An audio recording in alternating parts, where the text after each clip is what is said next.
Mazmur 106 ayat 1 sampai dengan yang ke-5. Kasih setia Allah dan ketegaran hati Israel. Haleluya, bersyukurlah kepada Tuhan, sebab Ia baik, bahwasannya untuk selama-lamanya kasih setianya. Siapakah yang dapat memberitahukan keperkasaan Tuhan, memperdengarkan segala pujian kepadanya? Berbahagialah orang-orang yang berpegang pada hukum, yang melakukan keadilan di segala waktu. Ingatlah aku, ya Tuhan, demi kemurahan terhadap umat-Mu. Perhatikanlah aku, demi keselamatan daripadamu, supaya aku melihat kebaikan pada orang-orang pilihan-Mu, supaya aku bersukacita dalam sukacita umat-Mu, dan supaya aku bermegah bersama-sama milik-Mu sendiri. Demikianlah firman Tuhan. Itulah untuk renungan hari ini firman Tuhan. Diambil dari Mazmur 106 ayat 1 sampai dengan yang ke-5. Topik hari ini adalah untuk kita hidup dalam kasih setia Tuhan. Haleluya, bersyukurlah kepada Tuhan sebab Ia baik, bahwasanya untuk selama-lamanya kasih setianya.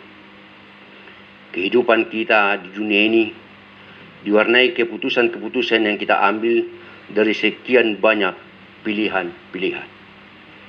Dalam menjalin sebuah hubungan, misalnya, jika kita memutuskan bergaul dengan orang-orang yang tidak baik, maka kehidupan kita akan berjalan dengan tidak baik juga. Beruntungnya Allah masih menunjukkan belas kasihannya, sehingga kita diberi kesempatan untuk memulai lagi kehidupan yang lebih baik ke depan. Sesungguhnya di dalam kehidupan orang Kristen yang percaya kepada kuasa dan kasih Allah, maka Roh Tuhan yang bekerja untuk menuntun dan memimpin kehidupan rumah tangga. Seringkali kita goyah dan ketakutan atas pola pikir kita sendiri. Karena kita hanya melihat begitu besarnya gelombang dan halangan yang menghadang di depan mata kita. Kita malah tidak memperhatikan apakah ada peluang keselamatan di sana. Dan memang di sanalah selalu Tuhan itu berada, memberikan keselamatan dan pertolongan kepada umat-Nya. Pola pikir dan ketakutan serta kepercayaan kita kepada Tuhan yang sempit telah menutup mata hati kita untuk tidak melihat bahwa dalam kondisi apapun selalu ada pertolongan Tuhan. Kehidupan bangsa Israel banyak kali diwarnai dengan sebuah pilihan yang salah. Mereka memilih untuk beribadah kepada para Baal dan meninggalkan Allah. Pilihan itulah yang membuat Allah murka dan berakibat penghukuman kepada bangsa Israel. Alkitab menulis bagaimana orang-orang Israel sangat terdesak dan menderita. Dan situasi itulah bangsa Israel teringat dan kembali kepada Allah Bapa dan berseru kepadanya. Jemaat Tuhan yang dikasihi oleh Yesus Kristus.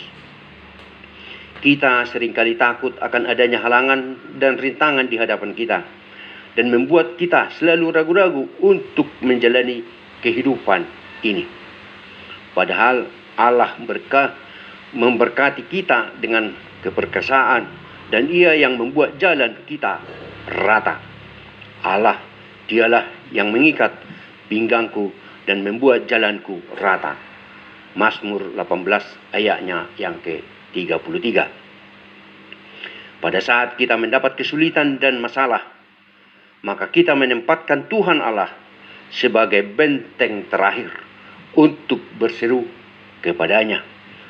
Malah kita lupa menempatkan Tuhan Allah itu di awal sebagai tameng kita sendiri.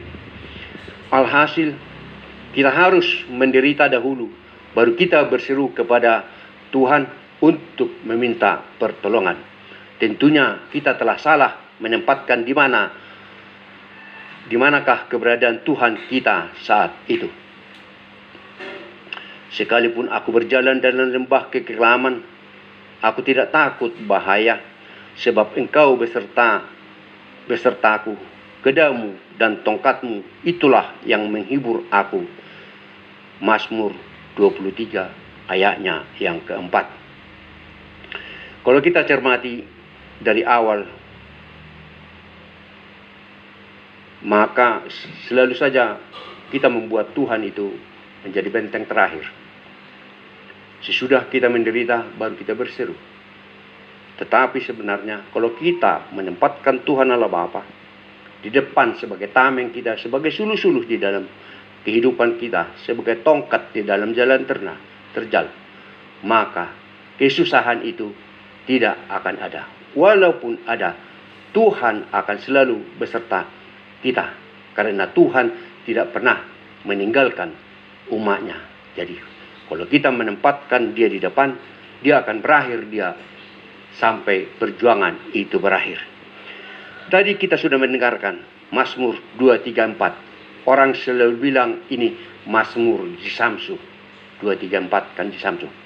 Itulah yang selalu diingat orang. Mazmur ini Mazmur Jisamsu. Sekalipun aku berjalan dalam lembah kekelaman, aku tidak takut bahaya, sebab engkau besertaku, gadamu dan tongkatmu, itulah yang menghibur aku. Jadi marilah kita pikirkan, manakah yang lebih benar? Apakah kita akan menempatkan Tuhan Allah Bapa sebagai benteng terakhir kita? Bukankah lebih baik jika kita menempatkan Tuhan Allah di tempat yang sebagai tameng pada awal, karena dia tidak pernah meninggalkan kita sampai akhir peperangan hidup ini. Dengarkanlah ilustrasi di bawah ini. Seorang ayah dan anak lelakinya berumur 9 tahun. Mereka mengendarai sebuah mobil jeep terbuka di bawah teriknya matahari dalam perjalanan yang jauh. Mereka melewati sebidang tanah ladang yang ditanami pohon semangka yang berada di tepi jalan raya yang mereka lalui. Sang ayah berkata kepada anak laki-lakinya itu, "Berjaga-jagalah di sini anak, ayah akan memetik buah semangka dari kebun orang itu." Segeralah si ayah menyelinap masuk ke kebun yang tidak dijaga tersebut dan bermaksud memilih buah semangka yang diinginkannya sebagai penawar haus di jalan. Lalu si bapak berteriak kepada anaknya, "Anakku, adakah orang yang datang? Cobalah tengok kiri dan ke kanan. Adakah orang yang melihat kita enggak?" Tetapi si anak dengan polosnya menjawab, "Ayah, kenapa kita harus melihat ke kanan dan ke kiri? Apakah kita juga tidak melihat ke atas?" Si ayah terhenyak mendengarkan kata-kata anaknya. Matanya sembab dan buntiran air mata, lalu dia kembali ke mobil tanpa membawa semangka.